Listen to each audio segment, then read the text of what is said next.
नमस्कार, मेरा नाम अमन कश्यप है और आप देख रहे हैं सामंत वॉइस। आप अगर हमारे यूट्यूब चैनल पर पहली बार आए हैं तो हमारे चैनल को सब्सक्राइब जरूर कीजिए।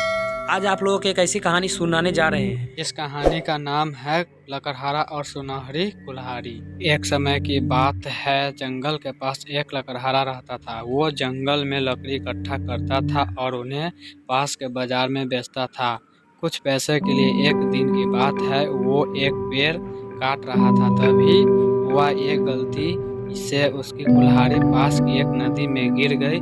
नदी बहुत ज़्यादा गहरी थी और वास्तव में तेजी से बह रही थी। उसने बहुत प्रयत्न किया अपने कुल्हाड़ी को खोजने की, लेकिन उसे वो वहाँ नहीं मिला। अब उसे लगा कि उसने कुल्हाड़ी खो दी है।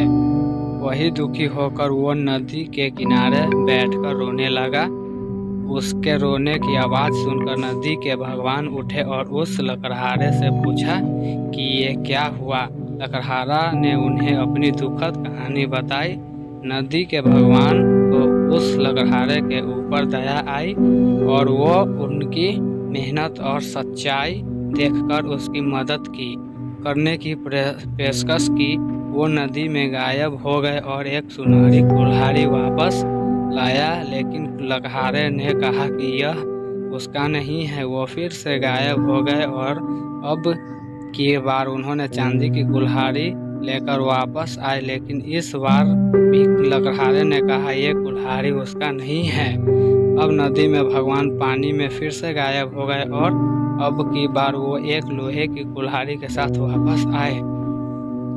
लकड़ी की कुल्हाड़ी देखकर लकड़हारा मुस्कुराए और कहा कि यह उसकी कुल्हाड़ी है।